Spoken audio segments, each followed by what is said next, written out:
สวัสดีปีใหม่ชาว PBD Channel ทุกคนครับก็คลิปแรกของปีนะครับขอเริ่มที่เมาแล้วกันเพราะว่ามีข่าวหลายเรื่องครับที่อยากจะเล่าจริงๆข่าววันนี้ไม่เยอะครับเพียงแต่ว่ามันมีอะไรใหม่ๆที่อยากเอามาเล่าพอสมควรเลยข่าวแรกครับเมาส์ AM Infinity สีใหม่นะครับมาพร้อมกับโทนสีส้มนะครับจริงๆเมาส์ตัวเนี้ยในช่องของเรานะครับผู้ติดตามของผมถามบ่อยที่สุดนะครับว่าพี่จะมีรีวิวเมาส์ตัวนี้ไหมนะครับก็ต้องบอกว่ามันเป็นเมาส์ที่ราคาสูงพอสมควรนะครับแล้วก็ทางแบรนด์เขาไม่ได้ซัพพอร์ตผมนะครับเอาจริงๆก็อยากจะทำรีวิวเมาส์ตัวนี้เหมือนกันนะครับก็ค่อนข้างแปลกแล้วก็เท่พอสมควรสีส้มสีใหม่ตัวนี้สวยโคตรเลยข่าวต่อไปครับเมาส์ตัวล่าสุดจากแบรนด์ ATK ครับคือรุ่น Z1 V2 นะครับพูดง่ายๆคือเขาก็เอาทรง Z1 นั่นแหละแล้วก็มายัดสเปคที่เราเคยเจอใน A9 F1 X1 นะครับก็จริงๆก็อยู่ในมือผมแล้วล่ะเนี่ยครับ Z1 V2 นะครับเป็นการอัปเกรดที่ค่อนข้างโอเคพอสมควรเลยผมพูดงี้ดีกว่า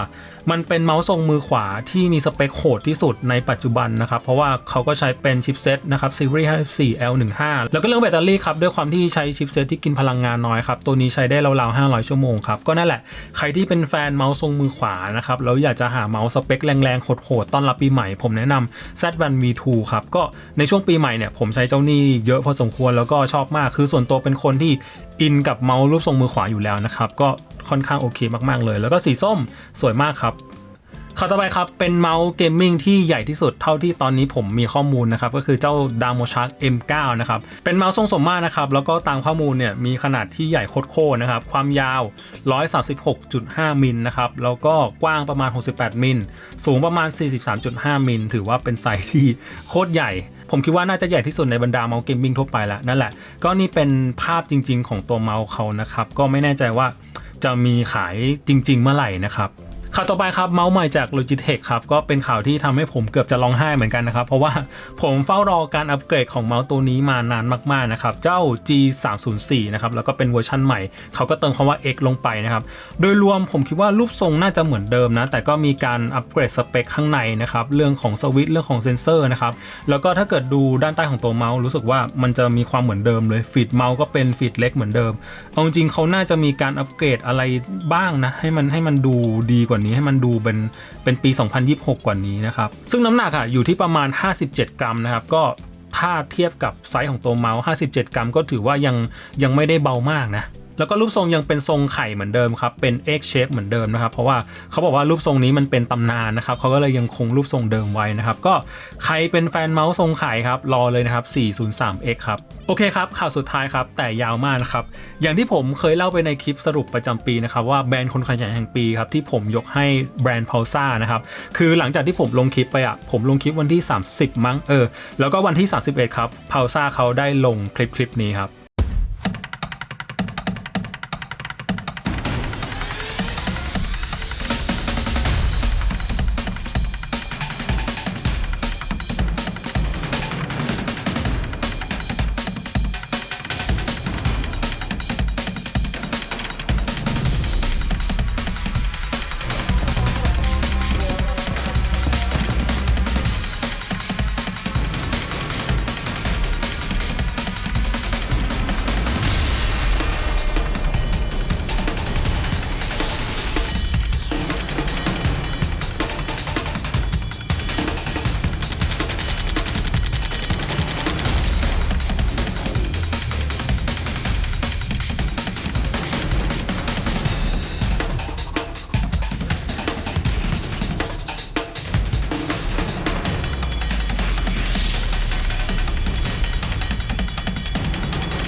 นั่นแหละครับเป็นบรรดาเกมมิ่งเกมใหม่ที่ Pulsar จะเปิดตัวในปี 2026 นี้นะครับเรามาลองดูไปพร้อมๆกันดีกว่าเนาะ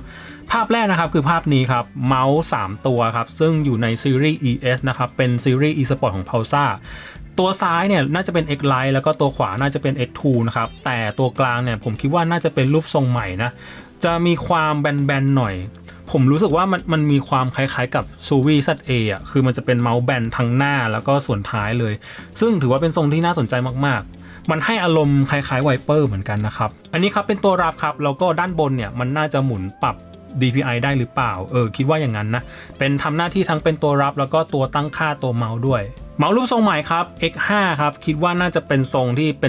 นเหมือนเมาส์ทำงานอ่ะเป็นเมาส์ vertical เมาส์แนวตั้งนะครับแล้วก็ตัวนี้ครับ X6 ครับผมนึกถึงRazer Naga เลยที่จะเป็นเมาส์ที่มันจะมีฟังก์ชันให้ปรับตรงนิ้วโป้งคิดว่าทรงเดียวกันนะครับน่าจะทำงานคล้ายๆกันเป็นเมาส์สำหรับไว้เล่นเกม MMORPG คิดว่าน่าสนใจมากๆตัวนี้แล้วก็เชื่อว่าน่าจะต้องมีคนรอเมาส์แบบนี้อยู่เพราะว่า Razer เขาไม่ได้อัปเดตเจ้านากานานมากเหมือนกันแล้วนะก็เนี่ย Pulsa นำแนวคิดนั้นมาทำนะครับแล้วก็น่าสนใจมากๆเช่นกันแล้วก็ตัวนี้ครับ New X2 ครับแต่เราก็ไม่ได้มีข้อมูลอะไรมากนะครับเพียงแต่ว่าก็มีบางคนเขาไปขุดภาพมานะครับก็ตัวนี้ครับ X2N นะครับซึ่ง X2 ไซส์ปกตินะครับมันจะเป็นเชฟตรงๆเลยทั้งด้านบนแล้วก็ด้านล่างจะมีความเท่ากันแต่เจ้าเวอร์ชัน N ตรงนี้N เนี่ยน่าจะย่อมาจากคำว่า narrow นะครับคือตรงกลางจะแคบนะครับแล้วก็นี่เป็นหน้าตาตัวรับตัวใหม่นะครับจะมีความแตกต่างกับที่เราเห็นในคลิปเมื่อกี้นะครับตัวต่อไปครับ Saiwu Gen 2 ครับไม่มีข้อมูลว่าแตกต่างจากเวอร์ชันแรกยังไงเพียงแต่ว่ามีสีใหม่ครับแล้วก็ตัวนี้ครับ Pen Signature Mini นะครับเอาจริงๆผมก็คิดว่าตัวแรกมันก็ไม่ได้ใหญ่มากนะครับตัวแรกมันก็มีความกลางๆอยู่คิดว่าตัวเล็กก็น่าจะเล็กลงกว่าเดิมพอสมควรรอดูแล้วกันแล้วก็จะเป็นเมาส์ Pro Series นะครับเมาส์ที่สร้างมาจาก Pro Player นะครับคือขอเอาตัวก่อนนะครับผมก็ไม่รู้จัก Pro Player มากเท่าไหร่นะครับเพราะฉะนั้นผมไม่รู้ว่าเมาส์แต่ละตัวสร้างมาเพื่อใครเริ่มจากตัวแรกตัวนี้ผมคิดว่าผมต้องโดนตัวนี้เพราะว่าแม่งแปลกมากๆส่วน Cosmic Click ครับสังเกตว่ามันจะเป็นหนามๆผมรู้สึกว่าเท่มากแล้วก็พื้นด้านล่างครับก็เป็นร่องแหลมๆเช่นกันคิดว่าเป็นเมาส์หนึ่งตัวที่โคตรสวยเลยคิดว่าตัวนี้ต้องโดนว่ะเพื่อนๆตัวต่อไปครับเห็นภาพแค่นี้ผมยังบอกอะไรมากไม่ได้นะครับแต่รู้สึกว่าตรงกลางจะมีความสูงเหมือนกันนะแล้วก็ตัวนี้ครับไม่มีข้อมูลเช่นกันแล้วก็ตัวนี้ครับคิดว่าน่าจะเป็นซูซันโตไซส์ใหญ่นะครับซึ่งรอเลยเพราะว่าผมคิดว่าซูซันโตในปัจจุบันมีความเล็กไปนิดนึงคิดว่าไซส์ใหญ่น่าจะเหมาะกับตัวผมแล้วก็ตัวนี้ครับ X2F ครับมีการลดน้ำหนักที่เหลือ29 กรัมเบาโคตรแล้วก็ตัวนี้ครับเจ้าไฟมันนะครับเมาส์ทรง X-Lite ของ Pulsa ครับเป็นเมาส์แมกนีเซียมที่เบาที่สุดของ Pulsa นะครับแล้วก็เวอร์ชันนี้ติดพัดลมครับน่าจะเย็นมือมากๆแล้วก็นี่ครับ X-Pad mini ครับก็เป็นมาโครคีย์บอร์ดครับสุดท้ายครับคือตัวนี้ครับที่ Pulsa กำลังจะทำ IEM ครับแล้วก็อย่างที่เรารู้กันนะครับ Pulsa เขาได้ร่วมมือกับ Waxy นะครับในการสร้างเกมมิ่งเกียร์ครับอันนี้ก็จะเป็นแผ่นรองเมาส์ที่จะออกตัวต่อไปนะครับ ESPD 170 PD 170 Plus นะครับก็เป็นแผ่นรองเมาส์แหละแล้วก็จะมีพวกปลอกแขนแล้วก็เมาส์ในภาพนี้นะครับคิดว่าน่าจะชื่อ Pulsa ES FS1 นะครับตามข้อมูลตัวนี้นะแล้วก็ภาพสุดท้ายครับด้านหน้าของเมาส์ตัวใหม่ของ Pulsa ครับคิดว่าน่าจะเป็นเจ้า FS1 เนี่ยแหละนะครับผมเห็นส่วนหน้าของสวิตช์คลิกผมนึกถึงเจ้านี่เลย Waxy NP01S นะครับส่วนบริเวณสวิตช์ด้านหน้ามันจะมีฟิลประมาณนี้เลยรู้สึกว่ามีกลิ่นอายของ Waxy อยู่นะครับแล้วก็ซอคาวิลน่าจะเป็นอลูแล้วก็มีความบางมากเหมือนกันนะครับรอดูเลยคิดว่าน่าสนใจมากนะครับประมาณนี้ครับสำหรับเมาส์ต้อนรับปีใหม่นะครับผมคิดว่าเทรนด์ของเกมมิ่งเกียร์ในปี 2026 นะครับน่าจะไม่ได้มีความแตกต่างกับปีที่แล้วมากนักนะครับอาจจะมีอะไรที่มีสเปคที่โหดขึ้นแรงขึ้นนะครับแต่จริงๆมันก็อาจจะตันเรื่องของพูลิ่งเรทแหละพูลิ่งเรทก็อาจจะตันที่ 8,000 นะครับชิปเซตก็อาจจะมี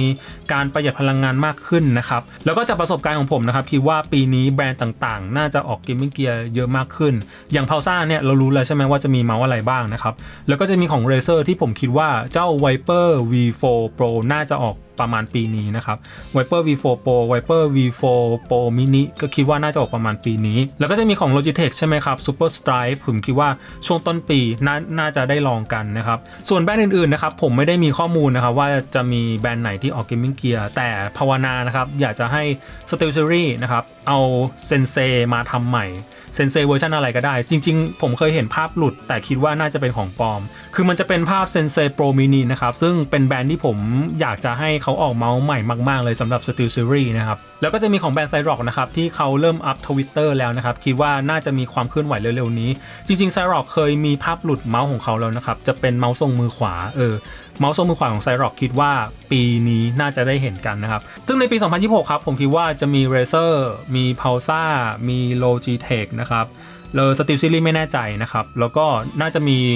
แบรนด์จีนอย่าง Cyrock นะครับ RAM Su นะครับแล้วก็จะมี WL Mouse ที่น่าจะมีการ Active เยอะๆมากในปีนี้นะครับแล้วก็จะมีแบรนด์จีนนะครับอย่าง M-Shot เนี่ยระยะหลังๆผมรู้สึกว่าเขา Active มากๆเลยคือมีขายในเว็บของพวกยุโรปแล้วนะครับคนยุโรปน่าจะได้ใช้แบรนด์ M-Shot มากขึ้นนะครับคิดว่าเขาน่าจะมีอะไรใหม่มีของ M-Shot นะครับแล้วก็ ATK ก็จะมีเมาส์ตัวใหม่ของเขาเหมือนกัน ATK Zero นะครับจริงๆเราเคยเห็นภาพหลุดนานมากแล้วนะครับคิดว่าปีนี้น่าจะได้ลองจับกันประมาณนี้ครับเพื่อนๆเล็งเกมมิ่งเกียร์ตัวไหนอยู่ผมอยากรู้เหมือนกันว่าเพื่อนๆสนใจเมาส์ตัวไหนอยู่นะครับแล้วก็ช่องเราในปี2026นี้ผมคิดว่าก็น่าจะเหมือนปีที่แล้วแหละเพราะว่าผมก็ทำคนเดียวนะครับคิดคอนเทนต์ถ่ายตัดต่อทำกราฟิกผมทำคนเดียวทั้งหมดนะครับคิดว่ามันคงไม่ได้มีอะไรที่มากกว่านี้แล้วผมวางแผนไว้ว่าจะอัปเกรดเรื่องของกล้องนะครับก็เราอาจจะมีภาพที่สวยขึ้นนะครับแล้วก็ผมอาจจะทำงานได้ไวขึ้นแล้วก็อาจจะมีลูกเล่นอะไรแปลกใหม่ยังไงรอดูแล้วกันนะครับคิดว่าน่าจะเป็นปีที่ดีสำหรับตัวผมเช่นกันนะครับจริงๆงานประจำของผมก็เยอะเหมือนเดิมครับทุกวันนี้ที่เพื่อนๆเห็นเนี่ยผมทำคลิปก่อนนอนนะครับคืองานประจำผมลากถึงประมาณทุ่ม2 ทุ่มนะครับแล้วก็ประมาณทุ่ม2 ทุ่มถึงประมาณตี 1ผมก็จะทำคลิปตัดต่อคลิปนะครับก็นั่นแหละช่วยเป็นกำลังใจให้กันหน่อยนะครับช่วยกดติดตามหรือว่าคอมเมนต์อะไรก็ได้นะครับโอเคเจอกันคลิปต่อไปครับ